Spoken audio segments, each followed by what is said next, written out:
I think I'm about to. Like we talk about AI psychosis. I might be on the brink. Look at what I just sent you. Okay, what do we got here? Okay. 2026 national budget analysis. Phil. Thank you for this. This is how you learn. Yeah. bright colors, Comic Sans. Yep. You need, I get it. Okay, we'll discuss that when we get to that section. But for now, I think everything's working. Good to go. I'm ready. If I'm a data scientist, I'm annoyed right now. I'm so annoyed. This is incredible. Okay, look, Phil, we don't have time. We don't have a lot of time. We got to make a dense show packed with information. I was listening to our last one, and I was listening back, and I was like, we could have done a bit better on that one. Yeah. It was very laissez-faire. It was very very we could have, I was listening back, and I was like, we could have put a bit more effort. We could have. And listen, I want to apologize to our listeners. As much as you still managed to enjoy part of a podcast, it just wasn't to the high standards that we set for ourselves. So this episode, Phil, we got the info. We done some prep work. I'm not fully relying on AI. I am partly relying only, but I've also verified things this time around. So, it's going to be good. It's going to be good. So let's get into it, Phil. Let's get into it. Let's not even waste any time. Not a second. I got to ask, are y'all Good to go. Sound of it, sing them. Mad now. Let me hear a drum play. Let's go. 15%. All I need is 15%.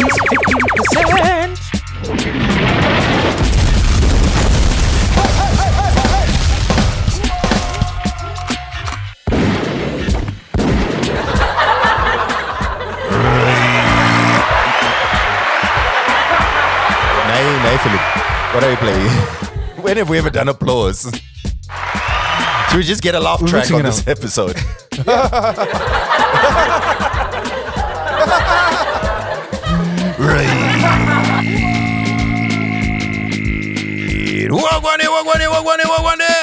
Welcome, ladies and gentlemen, one more again to another episode of your favorite podcast. This is Two Broke Twimbos. My name is Danny That Guy, aka Denias, aka Denford Wekumaraini, aka Denimbi, my life, your entertainment, aka, if you want to catch me, you promise me some goats. I appear at the courthouse. That's how you get me. Because I got skills. Aka Hakuna Moment done more. I'll explain in a sec.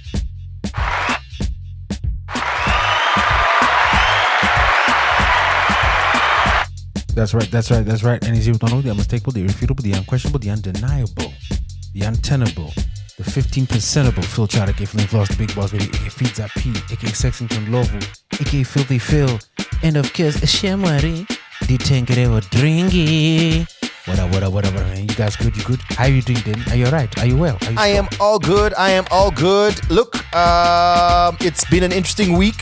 I was on Zim Celebs. Wait, what? You're on Zim Celebs? I had to call them and ask them to take it down.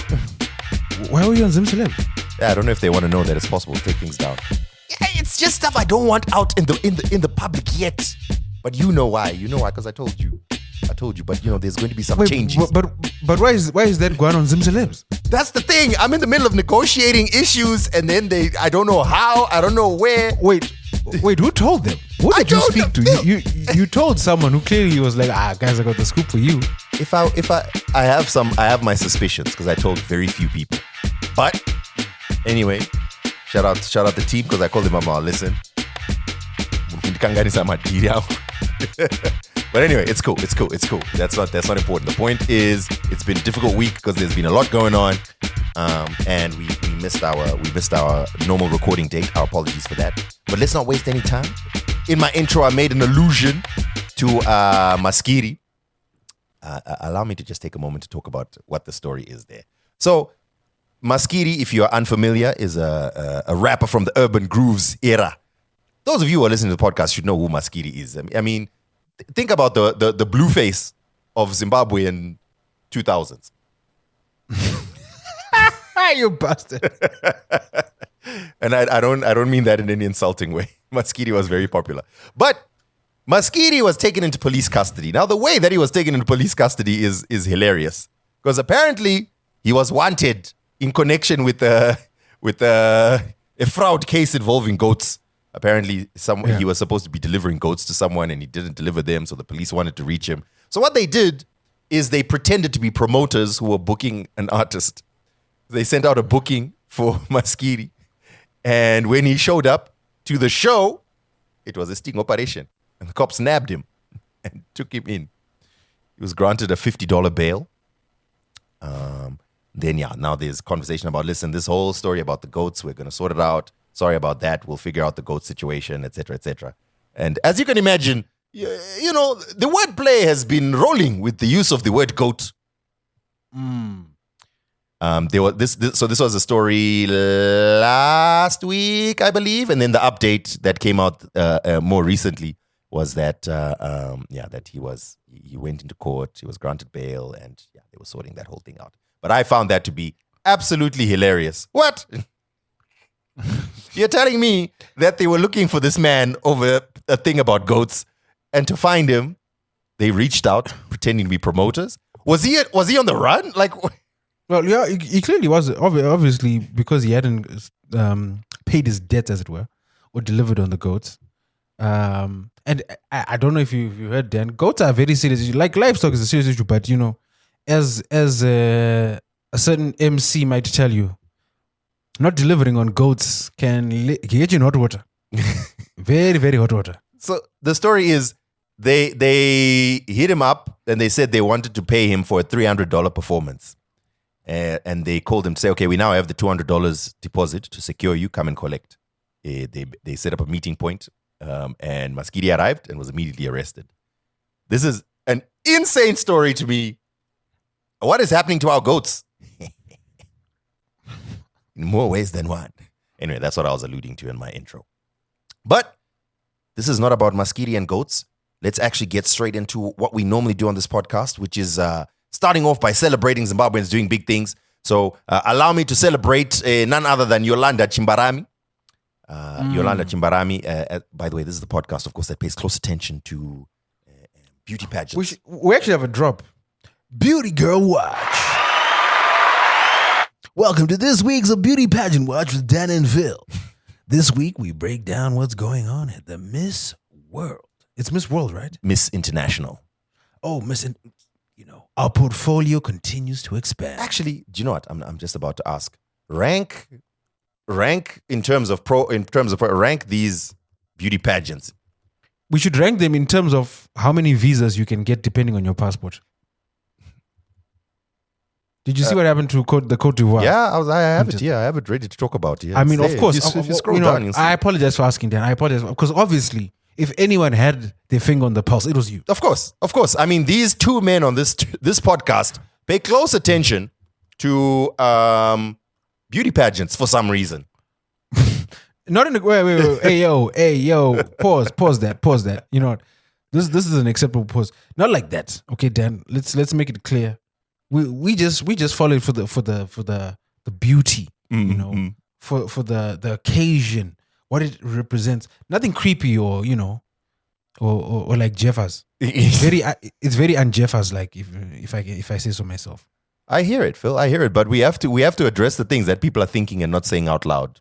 We are speaking the quiet part loud. Yeah, out loud. We need to speak truth to chi? To beauty. So, you know, like I only realized what that phrase meant like 2 weeks ago. So all this time I was wondering, like, why do they say truth to power? And it's, you are telling truth to the people in power. Phil, you have to be joking me. When you say you recently, you mean like when you were 13 or something, right? No, I literally mean like 2 weeks ago. I thought it meant you're empowering the truth, or wow. like. I guess, you know what? I guess we all have blind spots. There's always blind spots that everyone always has. Anyway, coming back to the story of beauty pageants, they have what they call the big four beauty pageants. Biggest being, I don't know which order here, Miss World, Miss Universe, Miss International, and Miss Earth. So we're talking about Miss International, which I guess is number 3 in the big four. Wait, so Miss Earth is behind who again? Sorry, Miss International. So it's Miss World, Miss Universe, Miss International, and then Miss Earth. Miss World is bigger than the universe. How do you measure what's bigger? How do you measure what's bigger? With a ruler. The way it's on Wikipedia. And not on a cold day. On Wikipedia, the way it's put out is, I guess Miss World is the oldest existing international beauty pageant. Miss Universe is a major beauty pageant. One of the big four. Miss International, and then Miss Earth. Anyway, Zimbabwe's representative at Miss International is none other than Yolanda Chimbarami. She finished first runner-up. It was literally the final two, her and Miss Colombia. And they were. I think it was Miss Colombia, right? And then they were holding hands as they were about to announce the winner, and Yolanda came in second. So that's still the highest that a Zimbabwean has ever attained at Miss International. So congratulations to Yolanda Chimbarami. Best ever result there at Miss International. Congratulations, madame. Good job. And shout out to you for representing Zimbabwe at Miss International. Someone else to quickly mention, Edith Weutonga. Congratulations to her because her album has been shortlisted for the UK Folk Album of the Year at the Brit Awards. Oh, nice. Yeah, so congratulations. Did Edith leave the country? She is based in the UK right now. Ah. No, did I say Brit Awards? At the British Inaugural Folk Music Awards. So yeah, Folk Album of the Year at the inaugural Folk Music Awards. UK-based Zimbabwean artist Edith Weutonga Katiji, which is her full name. Her album Varipasi is nominated in that category. Congratulations, madame. Again, flying our flag high. And finally, I thought to just quickly mention this. I don't know if you saw, Phil, but Viola Davis was posting some of her favorite movies on her pages. And she specifically mentioned a Zimbabwean movie, one that we have mentioned on the Zimbabweans Doing It Big segment. The movie Rise. It was actually a whole thing, yeah. Like, so Viola Davis posted it up and she was all like... That's Joe's movie, right? Yes. Mm-hmm. Yes. Yeah, Joe Njagu is the producer. And the director of the movie is the white lady. Her name has just escaped Jessie Rowlands. That's her name. So produced by Joe Njagu, directed by Jessie Rowlands. Starring also our boy Tongai Chirisa and Skanyi Songwenya, who plays the little boy. So that's the one that we've mentioned in the past, that it has qualified for Oscar 2026 consideration. Viola Davis posted it on her stories, and she was like, it wasn't even on her story. She posted it on her social media, said, I've seen this incredible short film from Zimbabwe. It moved me to my core. Rise tells the story of a young boy fighting for strength, safety, and hope in a world that has forgotten him. She goes on to say, this was the first Zimbabwean film ever to screen at Tribeca earlier this year, and I'm honored to help amplify it and the artist behind it. The film was shot entirely in Zimbabwe by a female writer-director with an all-African cast and production crew, and is breaking records for Zimbabwean cinema. She posted that on her Instagram and I guess her other social media. I was like, Viola Davis really likes this movie. Big up. That's what's up. So that's it for Zimbabweans doing big things around the world, Phil. Let's keep it moving. Ga, ga, ga. The whole episode is just ga, ga, ga, ga, ga. Let's go. Speed run. So, Phil, you alluded to someone who stepped down, Miss Universe Africa, Olivia Yase. I think that's how you say her name. Yeah. Olivia Yase. She was Miss Cote d'Ivoire. And she came fifth in the overall pageant. And so she was also the highest placed African. So she was Miss Universe Africa. She later announced that she was stepping down and cutting ties with the Miss Universe pageant. She didn't give a reason in her announcement. The announcement was very PR, well-phrased post that basically said, oh man, I had an amazing time. We accomplished great things despite adversity. But to continue on this path, I must remain true to my values, which are respect, dignity, excellence, and equal opportunity, the strongest pillars that guide me. And then other, PR sounding words and so on. She says, I must remain firmly anchored in my values. And she wants to be a role model. So, here's what she says at the end. And then tell me if you think you can guess why she stepped down. I call upon Black, African, Caribbean, American, and Afro-descendant communities, continue entering spaces where you are not expected. Let us open the way for the brothers and sisters who will follow us. Never let anyone define who we are or limit our potential. Our presence matters and our voices must be heard. That's very generic. It is very generic, but don't you think it was carefully selected as this is how I'm signing out my statement? Yeah, I think there's definitely a lot of PR there, but it's very difficult to figure out. It leaves a lot open to interpretation. Yeah, I mean, it does. So interpretation was opened after this. Like a lot of people felt that it was because as part of their tour after winning, where they have to go to a bunch of different countries, and because she has an Ivorian passport, she's now going to have to try and get visas for all these different countries, and that's not going to be easy for her, and it seemed like it was somehow disrespectful. I saw some people then debunk that, so I don't think that's necessarily true, but I did see several reports that it was because she was supposed to get a bunch of visas, whereas all the other participants were able to travel wherever they needed easily.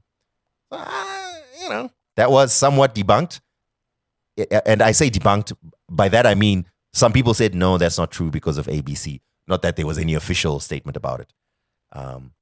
So the story is whenever anyone who was asked for comment said, no, there was no personal conflict. There was no conflict. It's all good. But here's this mystery that Miss Universe Africa has stepped down. Why, oh, why? Oh, wow. Trust us to get on it. We will solve this mystery. We'll dig in. We'll be paying close attention, of course, and we will let you know why. I wonder if that means the next one in line will become Miss Universe Africa. I wonder. But yeah, we are here. We are here, Phil. What would you like to talk about, Philip? We have a couple of talking points, and we can really, really pack this into the show. Let's pack it away. Let's pack. Did you want us to start off by talking about the passing of legendary reggae icon Jimmy Cliff? Well, ska, actually. There was a lot of debate online about it, but yes, he started off at ska, then he moved on to reggae. Jimmy Cliff, very impactful figure. I think a lot of our fathers, in fact, we're almost getting to that age. Maybe even grandfathers who fought in the liberation struggle might point to Jimmy Cliff providing the soundtrack for a lot of those long days and long nights on the front lines. Also a big superstar, moved the genre globally before Bob Marley took the mantle from him. Was also in one of the bigger movies to really amplify reggae. The bigger they are, the harder they fall. And then obviously the massive it's gonna be a bright sunshiny day. So yeah, I think it's just important to lay what's the word? Give praise, give honor, and remember him. He was definitely a big part of my childhood and my soundtrack. I don't know about you, Dan. I mean, a few songs here and there. I wouldn't say it was a big part of my childhood, but a few songs here and there.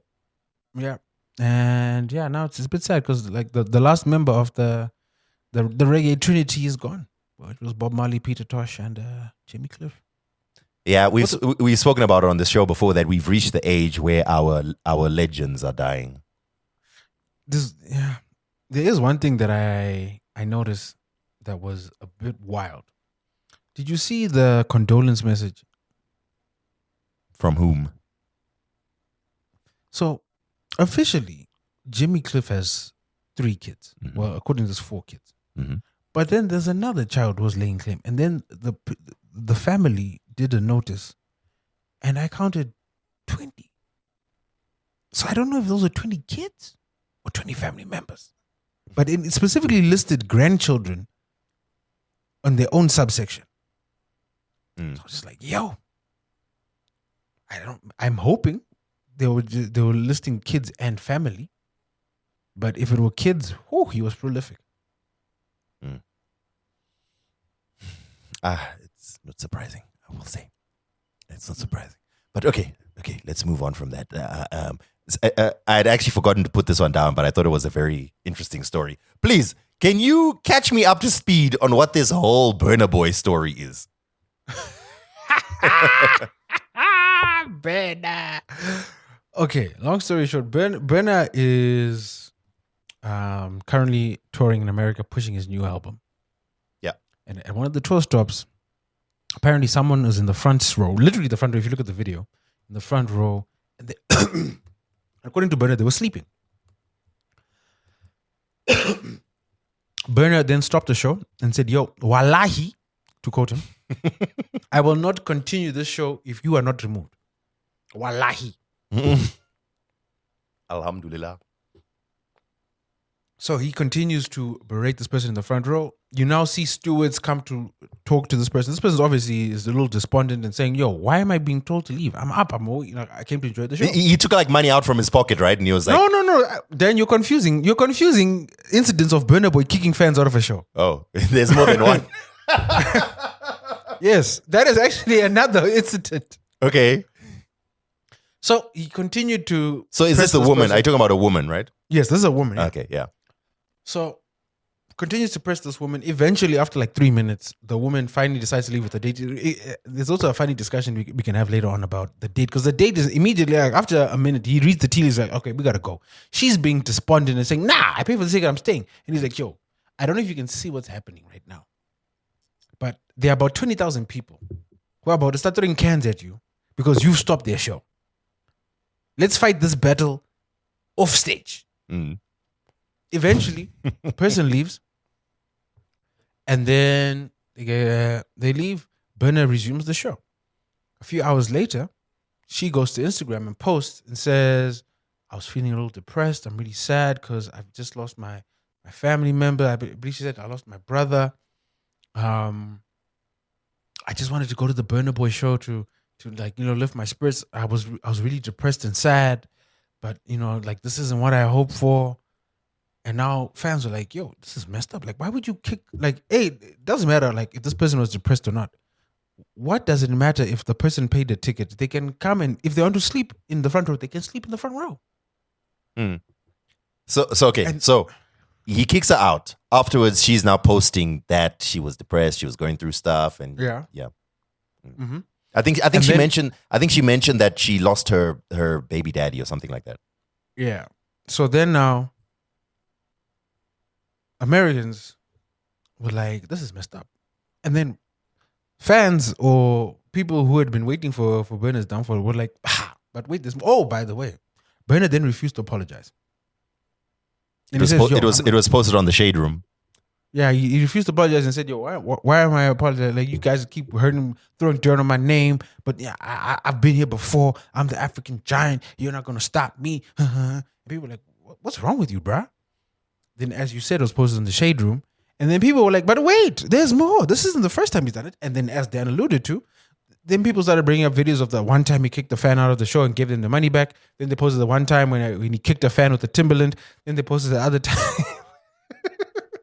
This is so funny. And look, when he threw a fan off stage. Then they posted the other time when someone might have been killed or shot at a club because Burna was trying to holler at someone's woman. There's a lot of incidents that kind of run into each other. And then they were like, "Nah, it's fine. We'll stop going to the shows." And there's been a little bit of misinformation though. So some of Burna's shows have been undersold. Yeah. But it hasn't been like a full-on boycott. But he has had to cancel shows. So he canceled the show in Minneapolis. And I believe he might be canceling another show this week. Because of low tickets in Chicago. Yeah. But he did perform in Dallas after the show. I think he had another show as well. But the tide on social media has definitely turned on Burna. It's definitely not looking good for him. Okay, so what got me about this story was how big a deal this became. So I was wondering, how did it become so big? So now that I've just quickly read through this whole story. So a couple of things happened.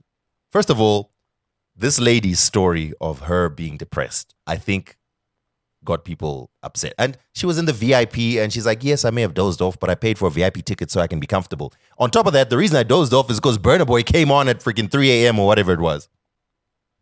Mm-hmm. Secondly, the Shade Room posted the whole incident.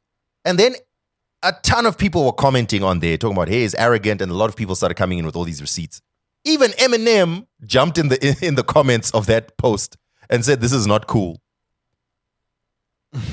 And then it led to discussions, think pieces, the usual, TikToks, YouTube videos, etc., etc.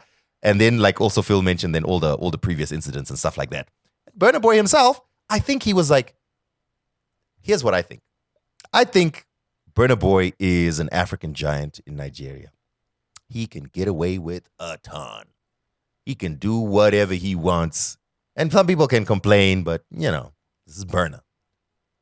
In America, I feel like people are, and especially, I think especially with a lot of people who feel some type of way about these uppity Africans, they're going to add on top of that and they will jump on that. Yeah, no. This is unfortunate, but look, this couldn't have happened to a better person.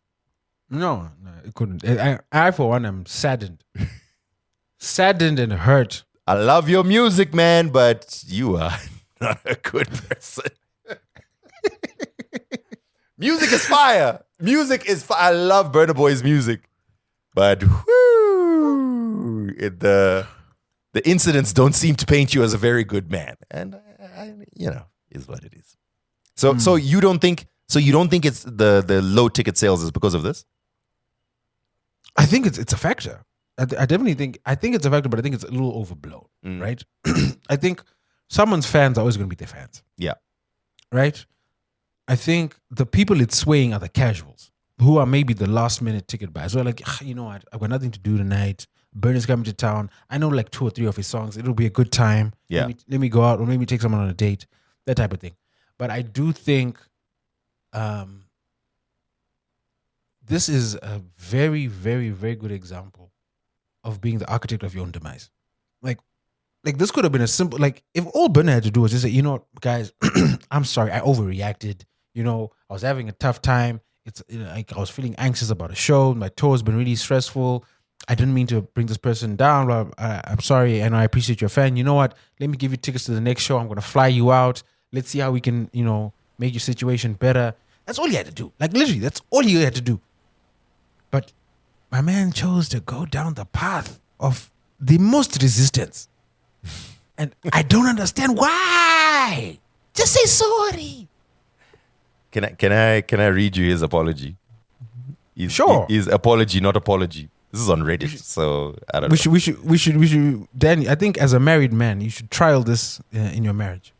I sincerely apologize if I'm wrong. I'm not always right, but I feel right about this. Anyway, I'm just human. I mean, come on. I mean, he sounds contrite. Very. I don't understand why people are so upset. This makes no sense to me. Sorry, sleep off. I apologize. Sleep off, Tom. Dallas, I was used to yesterday. No, this is after things. This is after the block got hot. By the way. This is after what? Oh, after the actual thing happened? No, this is after the block got hot. This is after he refused to apologize. The blowback. This was 2 days after. So this was when the block was really, really hot. And the sales. Hey, look, the downfall. The downfall. Shame, man. Sorry, buddy. Okay, cool. Dan, why do you sound so giddy? What's going on? I'm not giddy. I'm just laughing at how silly that is. I'm not gonna lie to you. Whenever someone acts in ego and it leads to a downfall, I love that. Even if it's 3 a.m., wake me up. Someone was showing ego and then there's a downfall following it. Please, I'll wake up at 3 a.m. to watch that gleefully. Tag me, send me a DM. If you see someone who is proud, egotistical, acting like they top of the world, I'm the god of this, what, and then downfall follows. I live for that. I love that. I need it. I need it. Show me. So when I see this, and I remember being quite frustrated when we spoke about Burna Boy's incident where he was hitting on someone's wife and that whole thing that happened. I remember thinking, I felt frustrated. Like, I mean, it's difficult when you really are kind of untouchable, You really kind of are in Nigeria. So pardon me if I enjoy the downfall of someone showing signs of ego a little bit. The Schadenfreude is very loud over here. Very loud. No apologies from my side.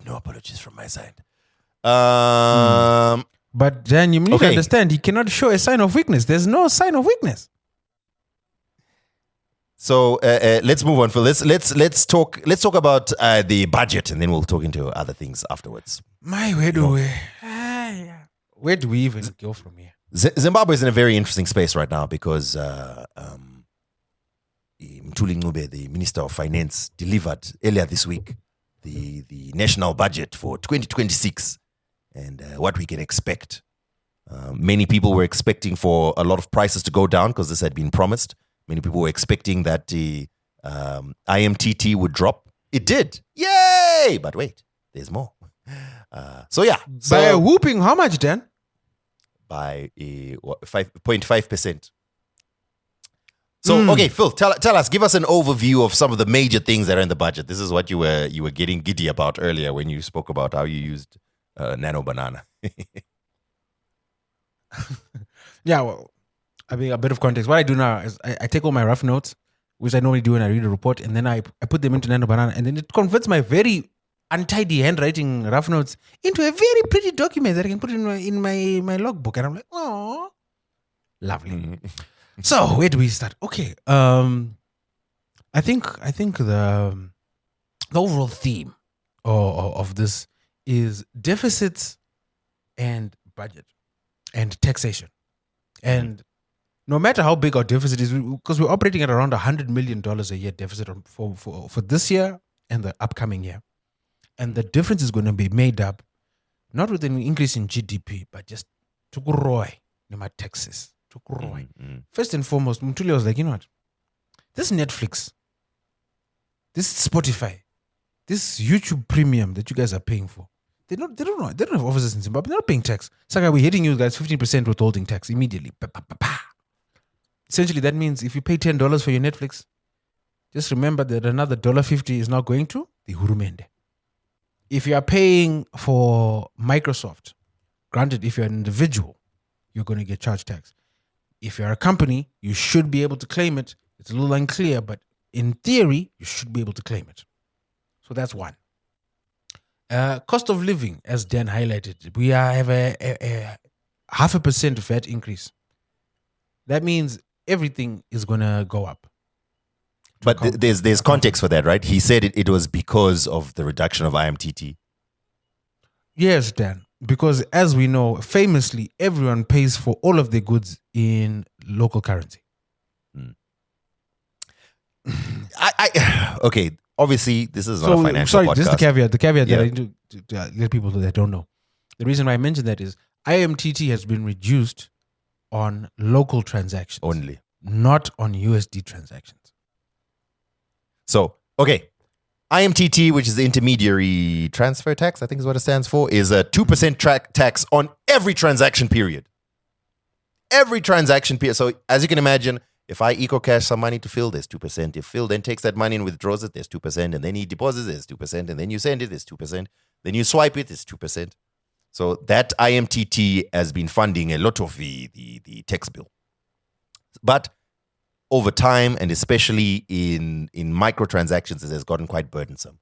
So a lot of very public figures, including the president, I believe, have mentioned that this is going to be reduced. So yeah, as promised, Mthuli Ncube reduced IMTT tax, but only for Zim dollar transactions and by 0.5%. So yeah. This is like, okay, fine, I'll give you a reduction. Now, here's what's interesting. So then he says, okay, but obviously to offset the money that we are losing because of that, we are increasing VAT to 15.5%. So I'm like, what?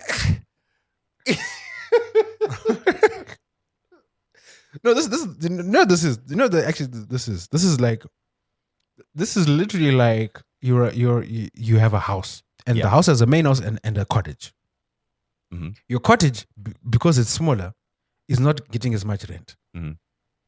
And both your tenants come in like, Sha, you know what? Can you do us a solid? Can you drop the rentals? Mm-hmm. And you feel you're benevolent landlord. You're like, you know, guys, I got you. Listen, this is what I'm going to do for you. Yo, cottage, I'm reducing your rent by $100. Like, yay, thank you, landlord. You're so amazing. However, because I'm reducing the cottage rent by $100, main house, I'm increasing your rent by $200. That's fair, right? It balances. Cool. See you later. Bye. Okay, so that's annoying, but this is not really a financial podcast. We could spend this really could be a whole show really analyzing each of the things that have been mentioned in that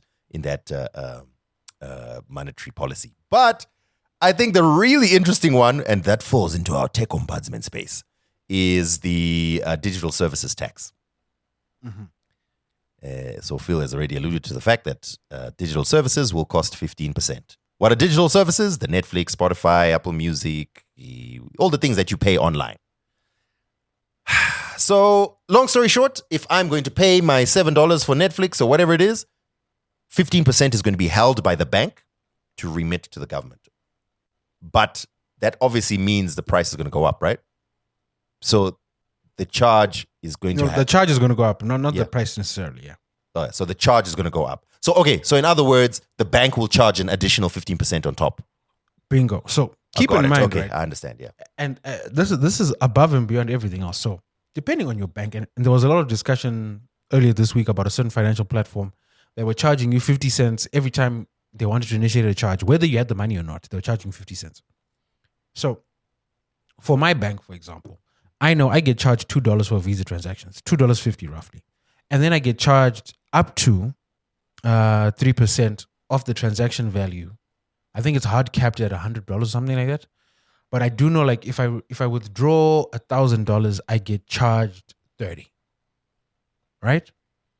So that means now, if I'm paying for Netflix for $10, I now need to have $2 for bank charge.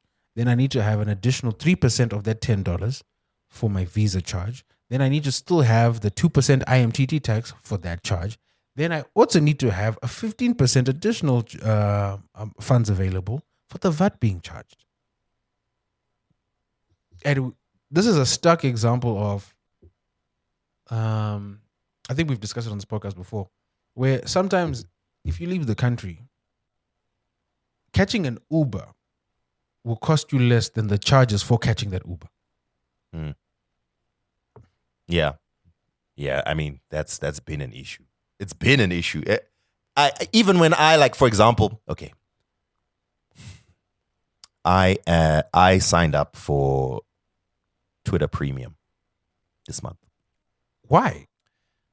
It was an experiment. I want to see how it goes. I also want to mess around with Grok and see how that does compared to the other AI platforms. And the reason I did it is because they had a major Black Friday sale. So I was like, cool. I don't mind doing this for $1.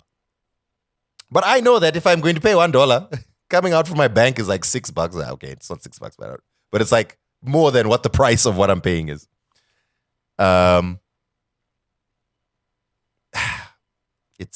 That's crazy. But coming back to this digital services tax, I'm super interested in this because I know that other countries do that. Theoretically, it makes sense. Our citizens are using their money to pay for your service that's operating in this country. There has to be a tax applied to it because you're using the infrastructure in this country. You're using the income from this country. We have to apply some kind of tax. But okay. I understand theoretically, right? So other countries have done the same. So I just did a quick search like what other countries are doing.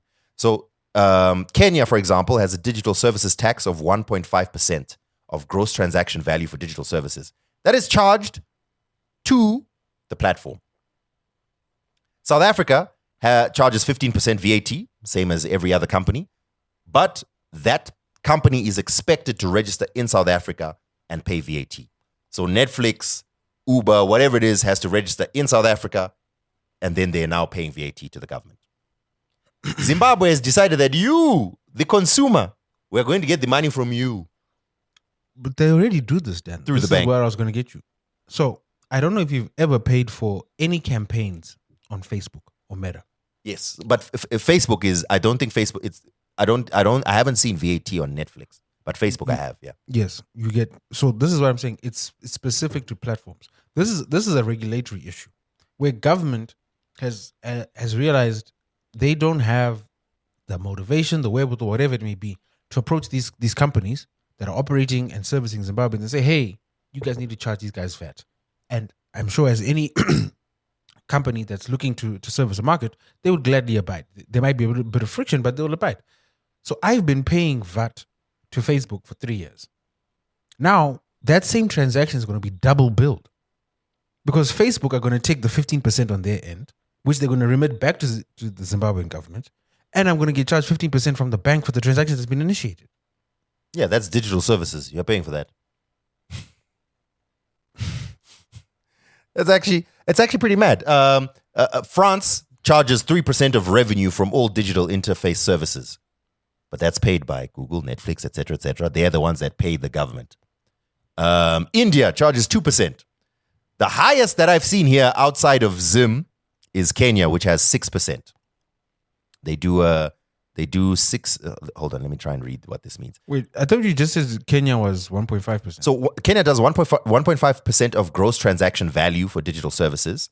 And then this replaces the significant economic presence tax equal to 30% of deemed profit, 20% of turnover, effectively 6% of turnover. Okay, no. So this is a little bit more complex. I have not studied this to fully understand it. Okay. 15% is the highest that I'm seeing here. Let me put it that way. Mm-hmm. The VAT that South Africa is charging is just normal business VAT, 15% VAT. It's not an additional charge on top that the consumer must pay. So I'm wondering, it's going to be very interesting to see this actually roll out. Because, okay, if I were to do this, Phil, if I were to sign up, let's say I have money in my PayPal. Yeah. Actually, yeah, if I'm making a bank transaction to my PayPal, that 15% would probably still apply there, right? Okay. Yeah. What if I do this? What if I love how instead of going over the text, we're now figuring out ways to hack it before you fully understand. What if you have a relative in South Africa who can pay for services? I'm not discussing illegal activities. That's externalization of funds. We're not discussing it in public then. I do not do that. And they pay for a South African... I do not externalize. South African use of service. I don't know what you're talking about. Me, I'm a law-abiding citizen. Yeah. Okay. Let's not dwell on this on this tax. But yeah, there's a bunch of other stuff in there, like some certain duties that have been reduced, which is good news, I guess. Yeah. But good news then. If you want to import an electric bus or gas cylinder, 0% duty. Beautiful. Top notch. Mm-hmm. Did you not see Zimbabwe had some impressive numbers? So let's get in on that shit. Yeah, interesting. Okay, we're going to see the implementation of digital services tax. I'm going to have to read a little bit more about this because I'm going to have to talk about it on my show. I think it's very interesting and very important stuff, and I may have to get someone to comment on it and provide details behind it. Okay, let's keep it moving, Phil. Let's keep it moving. There's a couple other stories to talk about. Hey, this one came in our group. This was... Oh, no, it wasn't in our group. Sorry. I saved it to my Twitter because I saw it come up, and I thought it was interesting because it's something that we've spoken about. Is it about the mayonnaise? No, it's about how major labels are pressuring Spotify, Apple Music, and other platforms to raise subscription fees, according to the Financial Times, in a story that came out last week. Nice. That's actually a follow-up to the discussion, not a follow-up, but in line, rather, with the discussion I had with Tabo on the 6 foot, Two Broke Twimbos podcast.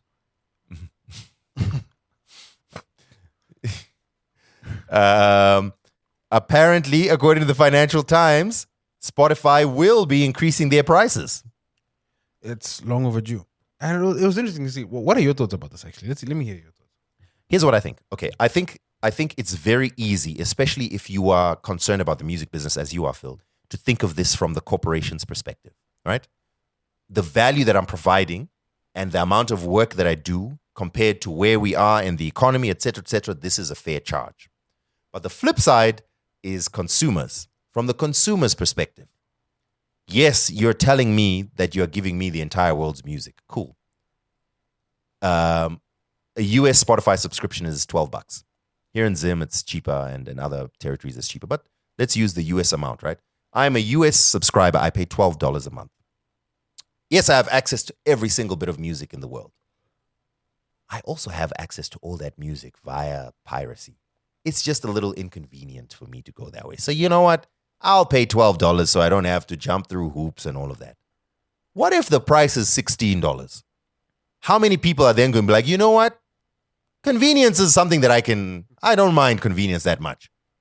How many people? Not everyone. There will still be plenty of people that are like, ugh, it's fine. 16 is the amount that I've got all the amount of music I want.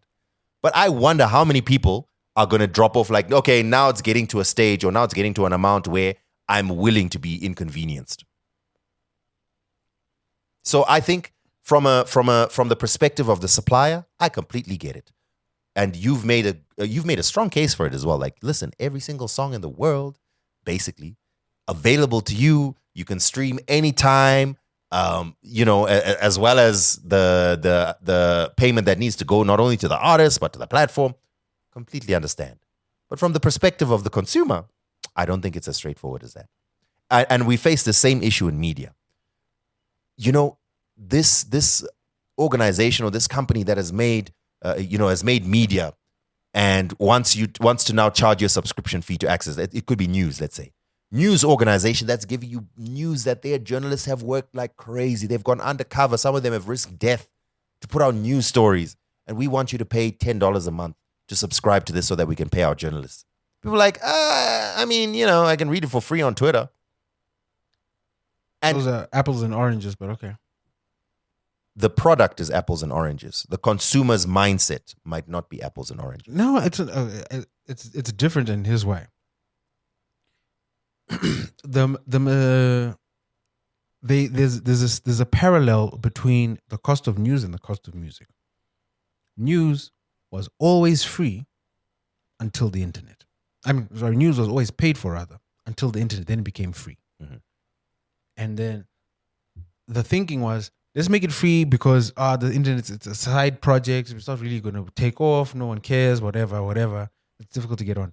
Then when it did start taking off, they're like, okay, how do we monetize it? Oh, let's scramble, let's do ads. And that same thinking that you just highlighted. No, if we make people pay for it, they're not going to support, they're not going to do this. They're going to find cheap ways to access it. And news killed itself. They literally cut off their nose just to gain audience and gain traction. And they train consumers to get content for free. Whereas you're now seeing it starting to slowly reverse now when people doing valuable journalism, even us, for example, granted, we need to sort that out. It's being sorted now. I was able to get a response, by the way. But we do a free podcast and people that want to support via a paid platform, right? And that's just to show support. Mm-hmm. But they still get the content for free. Yeah. That's not a viable incentive or rather economic model for growth. Music was slightly different. Music was always a paid for product. And then because the internet allowed for free sharing, it then became a pirated product. And a generation of consumers were trained not to pay for that product. So when it came now to monetize, news versus music were coming from two different angles. Music were like, hey, we've lost a massive amount of market share because people are used to getting the stuff for free. How do we create something that is so easy to use and so beneficial to the experience that they will pay to listen to music again? And how do we make that entry point so negligible that they won't think about it twice? And they decided on $10. But $10 is the same cost of Rhapsody. Rhapsody, which was around when you and I were in high school, right? So for 20 plus years, the cost of streaming has not changed, which is $10. And as I said on the 608 podcast, that is the cost of one CD. Back in the day, it's changed by $2, Phil. It's now $12. Yeah, that is the cost of one CD. It's not unreasonable to say, hey guys, there has to be a fair exchange here. I say all that to say, you can't then stop or say, I'm not going to price this thing at what I believe is fair market value because I'm going to lose consumers. The consumers you're going to lose aren't your ideal customer base anyway, in my opinion. And it's better to set the price at what music is worth so that consumers understand this is what the cost of music is, than continue to degrade the value of music. Especially at a time when it's already being degraded by AI. So this is what I was alluding to this earlier when I said you've made a strong case from the perspective of the makers of music. And you're right. I 100% agree with everything you've said. There's nothing you've said that I disagree with. However, have you ever gone to the garage there by Opposite Village? Have you ever been there like at 10, 11 p.m. on a Saturday night? The Zua. The Zua, yeah. And then you see those guys who are selling like carvings or, they're selling different forms of art. Yeah. And those guys, especially if they haven't sold anything all day, they get so desperate. They're like, listen, bro, pay me $1 and this is yours. And the reason they do that is not because it's worth $1. It's worth $20, $30. But I need $1 for me to pay for a combi to go home, and I don't have that. And no one has bought this all day. So the consideration that person makes is not how much is this worth? What is the fair price of this thing that I'm selling? This carving or this piece of art or whatever. The consideration is not what is the fair price. The consideration is what can I charge that people will pay? And the truth of the matter is that is not a fair price. You can't expect that this costs $1. You can't. It's not. But if no one is going to pay $20, which is the fair price, what are you going to charge it?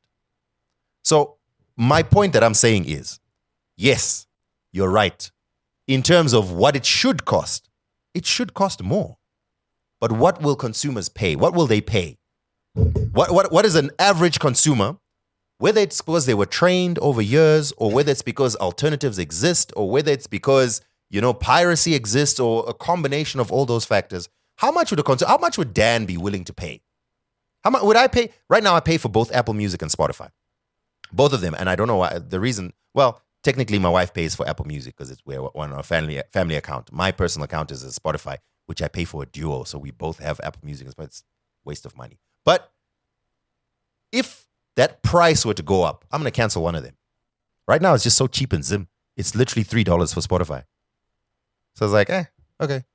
What if that cost was $10? Whoa. Cancel one of them. I'll have my one account, cancel Apple Music or the Spotify. What if it's $20? I'm not going to pay for any of them, actually. I'm cool. It's okay. So what I'm trying to communicate is how much would a consumer be willing to pay? Not how much is it worth. You've made a strong case for how much is it worth. And the reasons why we got there completely understand. But how much will a consumer pay? Yeah, go on. We don't know what essentially is what you call the value stick. We don't know what that value is, what that line is, because they haven't done the experiment. It would make more sense. Increase the price, measure how many people drop off, how many subscribers you lose. Now, is your ARPU or your monthly recurring revenue, is it lower? Is it higher because you've raised the price? You know what? If the monthly recurring revenue drops to what it was when it was $3 or $10 in America, then by all means, drop the price because now you figured out what the price elasticity is in your market. Right now, we have no idea what the price elasticity is. So just sitting on our hands and saying, we can't do this because we might lose consumers, I feel isn't beneficial. It's more beneficial to raise the price, hear what the consumers are saying with their wallets, and be like, okay, you know what? Maybe we went a bit too far. Let's drop it down. Or how do we increase value? There's so many different ways that this can be tackled. And to me, remaining in the status quo is not the way to do it. It would make more sense to experiment, figure out how to adjust, and then take that feedback and do it accordingly. And in certain instances, they have been doing it. So Spotify has been raising prices in certain markets, testing price elasticity. And they figured out, okay, this is where it's at. There's also the consideration, especially on the issue of markets, of how people consume so differently in different spaces. So, for example, I had the most interesting conversation with I don't know what position he was, but he was the founder of one of the big telecoms or internet providers in India. And we were at a big conference. And he was saying, bro, we don't think in dollars. We think in cents. Because the market that we have in India, literally over 1 billion people, so you can make your money, but the majority of them will not pay multiple dollars. So everywhere else they think of ARPUs or average revenue per user. We don't think in that way. We are thinking of clusters of people. So for example, in some spaces, they group people together. It's just a completely different way of thinking for a different market. They bundle in things with, so it's like you when you pay your mobile bill, it's bundled in with Spotify and Netflix and everything in there, and it's like ridiculously cheap, but they make up for it in scale. So I think obviously considerations like that, depending on markets, in many African countries, for example, we live very almost communal lives compared to European or American markets. So in a home, you'll have multiple people or even multiple families. So should a pricing model be made for a community as opposed to a single person or an individual user? I don't have the answers for that, but there are things for consideration in terms of providing value and so on. So again, I don't disagree with anything you've said. I actually agree that you have to consider, and you can't just keep status quo. But I think to just think, listen, the value of what we're providing is this, we need to increase the price. I would be very careful with that move. I don't know what the solution is. I think just increasing the price, things are too easy to get, man. That YouTube to MP3 converter is going to be working hard. You want to just start increasing prices. Actually, do you know what? It's actually mad that every artist posts up their music for free on YouTube. It's just the norm. In fact, it's expected when you're dropping your song, you post up the music video on YouTube. That's mad. Anyway, let's move on, Phil. Let's move on. Interesting discussion, and we shall be paying attention to what Spotify does.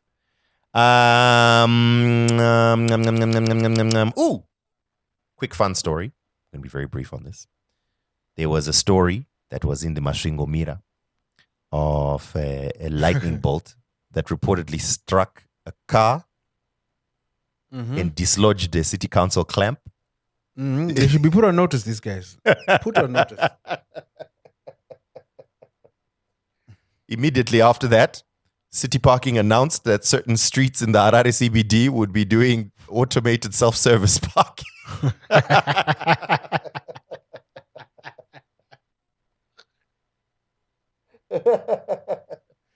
Masvingo strikes again. Completely unrelated. Huh? You know what? I'm so happy that Mutare is not in the mix here. Okay. Here's another story. What on earth is going on between South Africa and the United States? What's beef? I was literally telling Taz that, you know what? I think, let's lay out timelines of wanting to move down. Let's just see what happens. Because, the way things are moving right now. So Donald Trump and Cyril Ramaphosa have been in increasingly tense back and forths, one on Truth Social and the other on Twitter, which is another side note for another conversation another day. It's just insanely mad that this is how international foreign policy is being put out.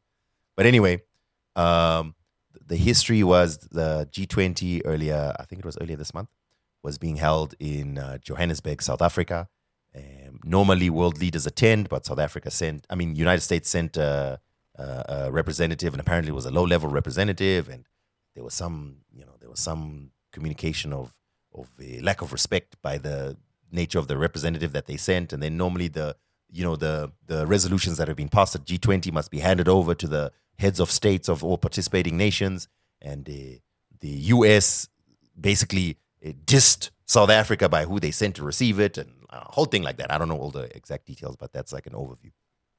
Anyway, after G20, Donald Trump posts a long post talking about how, because of the ongoing genocide of white farmers that's happening in South Africa, they would not be allowed to attend G20 next year when it's being hosted in Miami in America. But then SA puts out their own statement which says, you can't not invite me. G20 is not just about you. It's very interesting back and forth going on over there, Phil. Do you have any thoughts? None at all. I for some reason, like, I can't think of, like, it's just like there's a memory block or something. I don't know what's going on. It's weird. I don't know. Maybe if I like eat my vegetables and take some omega-3s, it'll help. But yeah, for some reason I have this mental block on this whole topic. Strange. So strange. Listen to the wording that Trump used. South Africa has demonstrated to the world they are not a country worthy of membership anywhere, and we are going to stop all You're not payments doing and it right. subsidies. You got to do it in the right voice, Dan. Yeah, please help me. No, you. South Africa. No, excuse me. Cyril Ramaphosa. And we're going to stop all payments and subsidies to them effective immediately. Yeah, and then Ramaphosa says that Trump's comments are regrettable. South Africa is a member of the G20 in its own name and right. Its G20 membership is at the behest of all other members. South Africa will never insult or demean another country. It is regrettable that despite the efforts and numerous attempts by President Ramaphosa and his administration to reset diplomatic relationship with the U.S., President Trump continues to apply punitive measures. After the U.S. confirmed it was boycotting the G20 Leaders Summit, etc., etc. Yeah. We are led by mature, reasonable people. That's what I can say. Mature, reasonable people.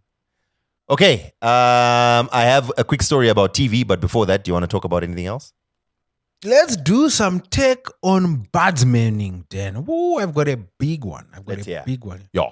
So I don't know if you saw, results came out this week, and then also Google announced its new TPU chips. Yes, I saw that. Which are more power efficient than NVIDIA chips, which caused NVIDIA share prices to take a bit of a wobble. It's a little more complex than that, but yeah. Oh, I'm gonna get it. I'm giving you the top line before Yes, I dip okay, into the whole cool. Go for it. So I don't know if you're familiar with the movie The Big Short. I am familiar with it. I haven't watched it, but I'm familiar with the premise. Okay. So the man was featured in that movie, Michael Burry. He's obviously gone on to run a very successful hedge fund, which he actually just shut down because it's like, I don't understand the market anymore. I'm done. But he did start a new newsletter. And in his newsletter, he was like, the AI bubble is real. And this AI bubble is very similar to the .com burst. But the mistake people keep making is they misremember what led to the .com bubble bursting and the fact that NVIDIA are not Enron. And funnily enough, NVIDIA's media room tweeted, in fact, that, hey guys, we're not Enron, when their price took a bit of a dip. And he said, nah, you guys aren't Enron. You guys are Cisco. And the reason why he said that is when the .com bubble was happening, there was a lot of overinvestment in infrastructure. Cisco were doing very well because they had technologies and systems and hardware that provided the interconnectivity of these different systems, networks, and websites on the internet. And they invested heavily in this. But it was too soon. So when the bubble burst, Cisco were left holding a bag with all this networking equipment, all this investment, all this infrastructure that no one could use. And over time, that infrastructure became obsolete, which is similar to what's happening with NVIDIA right now. Because NVIDIA is now making new chips, and they keep announcing new chips. Damn near, it's almost like twice a year now, they're releasing new lines of chips.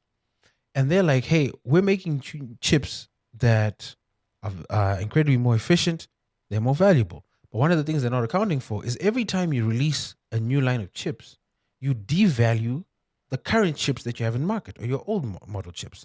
But the way they're accounting for it doesn't account for it. It doesn't include this. Yeah. And they're saying, hey, you guys can't have it both ways, right?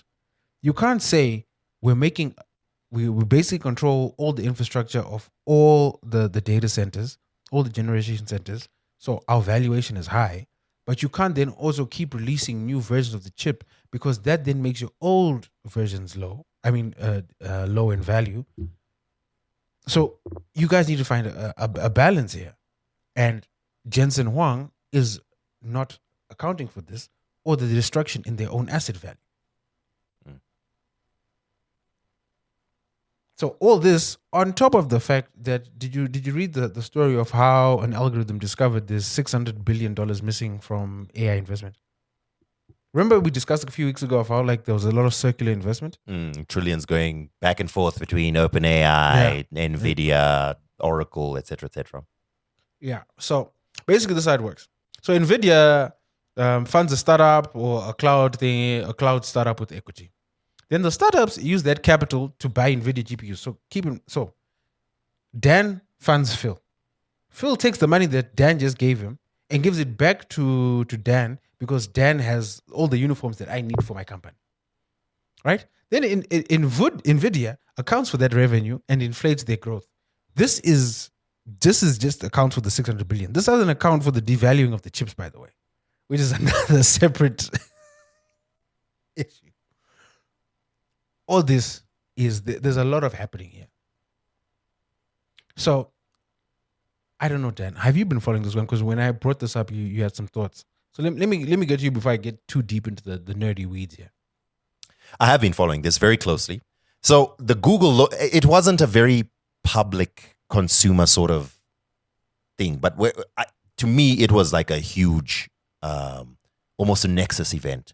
So I think people knew that Google probably are using some of their own chips and all of that. But when they came out and they spoke about their TPUs, right? It sort of like became clear to many people that, oh, snap. No, Google's entire AI infrastructure is running on their own chips, on these TPUs. It's not like others who are so reliant on NVIDIA.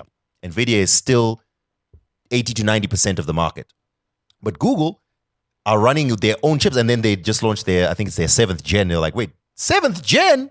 You guys have been making multiple generations? They're like, yeah. And then they start demonstrating, and it's like, basically it's offering the same level of efficiency at a cheaper cost because they've now made it an enterprise product that you can purchase instead of NVIDIA, which is why the dip that you mentioned in market price. But it's not implying that these TPU chips are better. It's just an alternative. It's better at some things, it's worse at other things, an alternative chip. And it is just as efficient, in some cases more efficient, in some cases less efficient. But the one thing that is for sure is that it's cheaper. Because normally what these huge companies are doing is they're not buying graphics cards. They're buying entire infrastructures where you have multiple chips within a setup. So these Ironwood chips, the Generation 7, are like really efficient when they are stacked up. In the short term, this is probably good for NVIDIA because it implies that, you know what, demand is so high. We are still dominating the market, but demand is so high that some companies have had to try and figure out plan B. So this is going to the moon. But obviously in the middle to long term, the implication is NVIDIA is not the only one making it anymore. I just cannot see, I have to agree with this Michael Burry person. I cannot see a world in which this is sustainable for NVIDIA. Now, NVIDIA might remain a very successful company because they are simply building the infrastructure. So whatever happens with evaluations and all of that, truth of the matter is we're always going to need chips. So NVIDIA is going to be fine in the short to medium term. They might end up down the route of Intel, which is yeah, and I think that's the thing because Dan touched on it very well because all of the graphical processing units run on CUDA, and because NVIDIA controls the whole CUDA development stack and the implementation stack, you're kind of locked in. However, what is happening is what they call the inference cost, which is cost per token or how many tokens you can generate with a gigawatt of power. The new Google TPUs are apparently 50% more efficient. So there's many operational. Hey, now we're getting really nerdy, but it's very fun. There's many different lines of operational expenditure you need to account for in this instance. One of them is obviously your cost to develop your data center, but it's also a cost to build it out, your data center. Then there's the cost to run your data center, which is one of the biggest costs, not only financially, but environmentally, which is why we keep saying like we're burning the planet, because it takes a lot of power to not only run these devices, but keep the data centers cool and so forth. The more energy efficient these centers are, the cheaper it becomes for everyone. And the more tokens you're producing per gigawatt of power. And tokens are basically how LLMs count words and generate responses, right? Mm. So there's even an interview where Jensen Wong says, we're trying to be so efficient that even if our competition sells you GPUs for free, it's going to be cheaper for you in the long run to go with us. Mm-hmm. Which in theory is a great idea. Where it stops to make sense is, how is that possible when you and your competition keep releasing chips that are more data efficient at least once a year? Because the Blackwells and the H100s are now they're now cycles behind because there's new chips coming in your pipeline, and you keep raising your stock valuation and getting capital expenditure, or rather capital investment rather, on the fact that, hey, we've got more exciting, better, more efficient chips coming soon.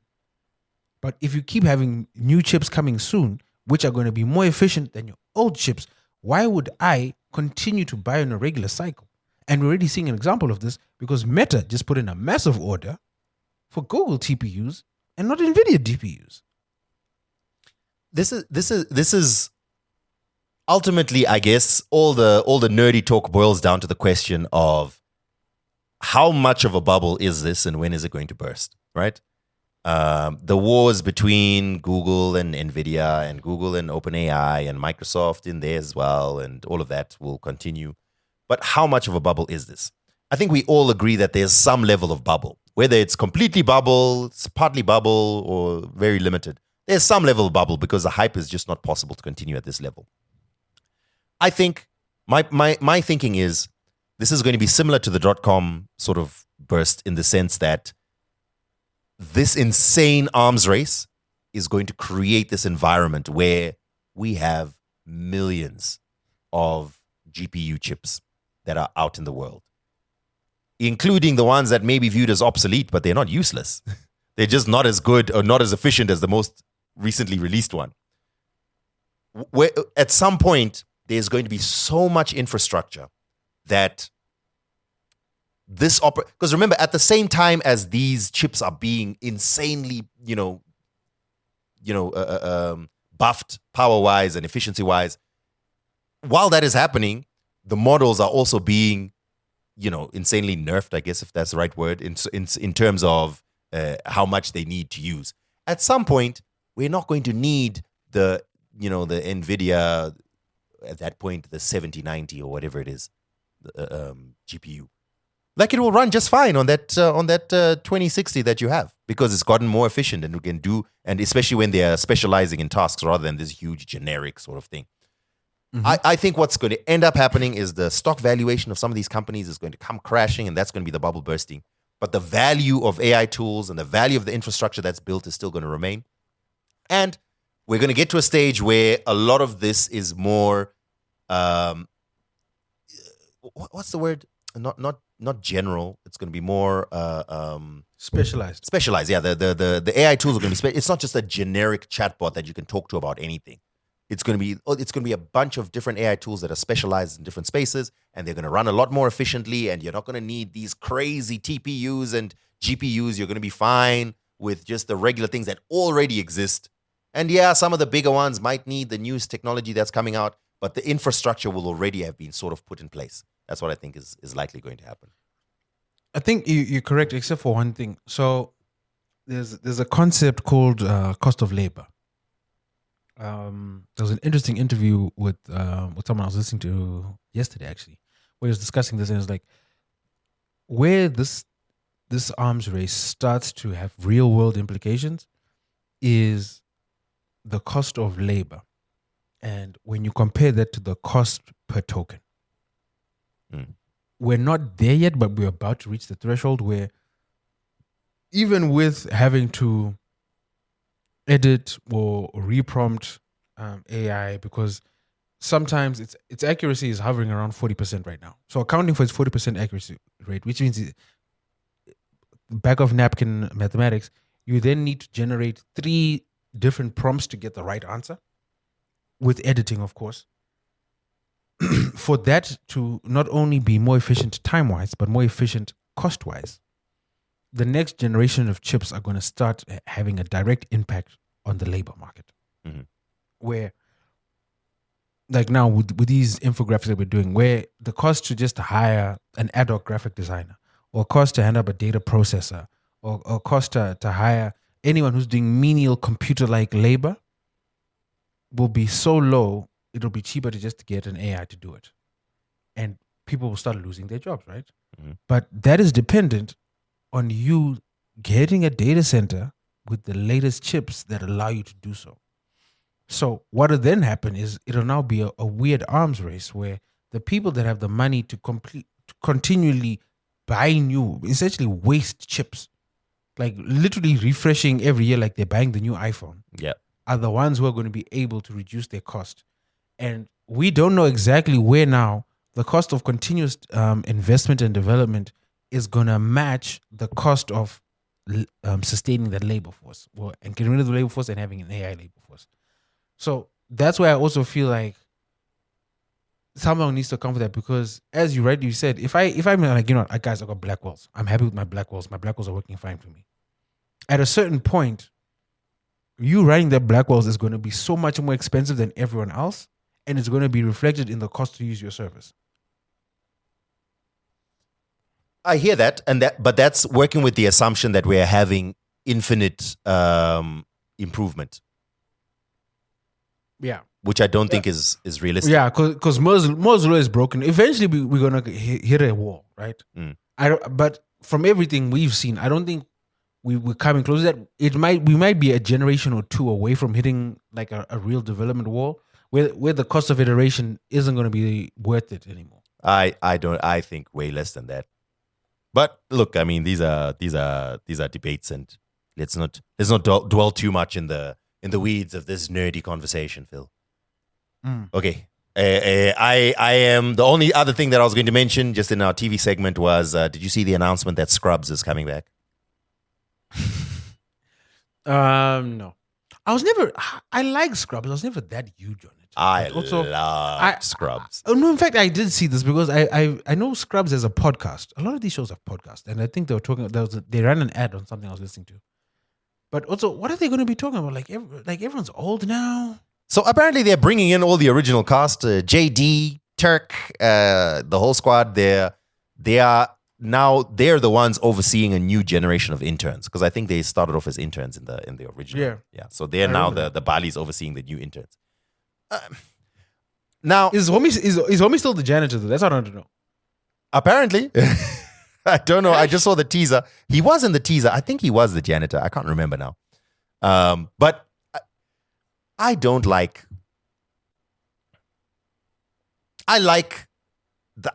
It made me a little bit excited, like, oh, I wonder what it's gonna be like, and it made me want to go watch old Scrubs episodes. And then I also thought about, no, they're gonna ruin it. Why are they doing this? And I was like, oh, but I'm gonna watch it then. So I guess I have weird, conflicting feelings. But we are doing too many reboots.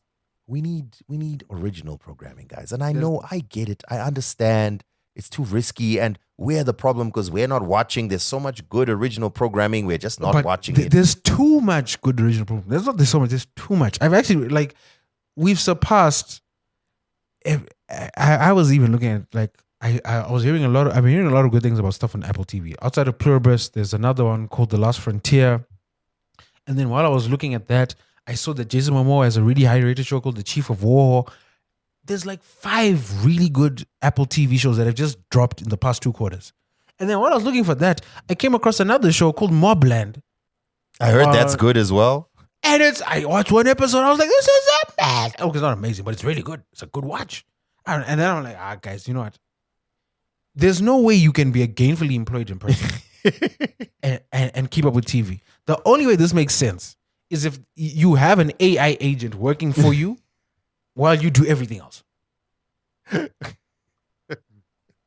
Even then, man, you don't have time to watch it. I guess you just have to choose. I guess that's why maybe it does make sense to have reboots. Because look, I'm not looking for anything else. I like Scrubs. I watch reruns of it. So, you got something new? Let me watch it. But anyway, speaking of that, I don't know. Have you tried out using flows? No. What is that? So, are you familiar with N8N and Make.ai? Yes, I am. Those aren't those agent? Yeah, agent platforms. Exactly. So Google decided to drop their own. and wow, are they good? Where is it? So I've set one up that does my email summaries. Let me see how best I can share this with you. Obviously, it granted it's because I'm really good at prompting now, but this is what it does. This is what I get every day. Instead of having to like go through my inbox, it'll just send me this. I'm hoping there's nothing incriminating in this.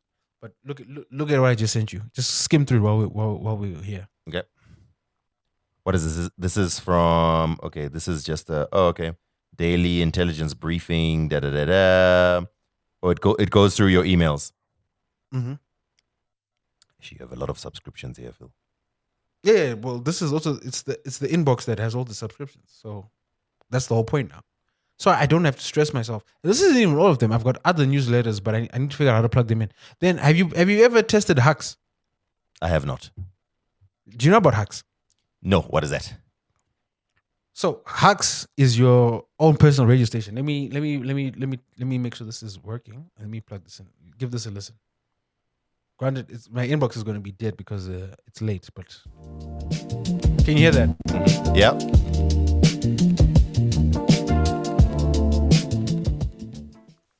Hux with an E. Huxe. Hey, Philip, you're back. Late night Sunday edition. Are we in one more email mode or I refuse to acknowledge Monday mode right now? I'm betting he's in that dangerous middle zone where Oh you my open God, the calendar I hate this. just to peek, and suddenly you're planning half the week. Which, to be fair, we're about to enable lightly. We'll line up your Monday calendar so you know what's actually waiting for you when you wake up. Then a quick sweep of both inboxes for anything that could hijack your morning before you even get coffee. No deep dives, just landmines and must replies. And after that, we've got news. Microsoft getting pushed on a human rights report by Norway's wealth fund, plus OpenAI feeling rivals breathing down its neck. Stuff that hits tech, policy, and the kind of partners you bump into in Joburg. All right, let's start close to home before we go global, straight into your calendar. All right, moving on to your inbox. And we'll stop right there. It's a very Stop. Yeah, stop. Yeah. Nothing No, urgent waiting. No, don't give me an inbox. But basically, so what this does is you plug in your inbox, and I use it as a morning briefing. So I tell it what I'm interested in, and then every morning I hit play, and it's like registration. So hey Phil, how you doing? All right, so today you've got a meeting with Dan at 2 p.m. This is your fourth time meeting with Dan this week. These are the notes that you put last time you had a meeting with him. So be prepared for that. These are the action items from your inbox. So you need to respond to this. You need to do this. You need to do this. And oh, by the way, this is all the stuff you're interested in. So like by tomorrow morning, it's going to give me the Formula One breakdown. It's basically like listening to the morning news, but for you. I want to say that every week there's a few minutes before the pod where Phil is explaining the new AI tool that he's tried this week. When do you get work done, Phil? This is how I get work done. With these tools, I get work done. I will try it But out. also this- I will but try also- it. The color me curious. I'm going to try it out. But also, you do realize like playing with these toys is part of my job. Like this is how I add value to my clients because I'm like this is when I come into the organization and I'm trying to optimize their operations. I'll be like, use this, use that, you do that, you do this. Did you see that briefing? It's dope, huh? With the one you sent. Mm. I mean, it's very wordy, but Okay, well, keep in mind, right? It's condensed. These are like 20 emails into something I can read within 10 minutes. And then if I'm to do further reading, I now know where to get the further information. yeah, this Hux thing feels like a privacy nightmare. Oh, of But course it is. Of course You know what? So at this point, we're doomed. So I've set up filters, so I forward specific emails to that address. But yeah. okay. Anyway, all right, Phil, let's wrap this up. We've given a solid episode. We are hopefully going to return. It was my bad. I completely forgot to communicate. My bad, Phil. I forgot to communicate that I had an event on the. It's okay. Life happens. It's okay. Life happens. Yeah. All right. Ladies and gentlemen, boys and girls, thank you very much for tuning in to another episode. This one is a bit later than planned. You're probably going to see this on your Monday morning or Tuesday morning or whenever commute. But yeah, hopefully we get back to our regularly scheduled programming. And I hope you appreciate that we tried to find a time to record something for y'all. Thank you very much for tuning in. twobroketombos.com/donate is where you can do once-off donations because our Patreon is still being sorted out. And if you do a donation, we'd be very happily add you to our Patreon group where we are having great conversations. It's been a bit of a quietish week. Well, just a few things in there. I think we've just been busy. Speaking of donations, shout out to the people that have been donating. I don't know if you've been seeing them on your phone there, Dan. I've been directing them to you to your details. Which details? Okay, we'll talk offline. All right. Okay, ladies and gentlemen, thank you very much. We'll catch you in the next one. We out.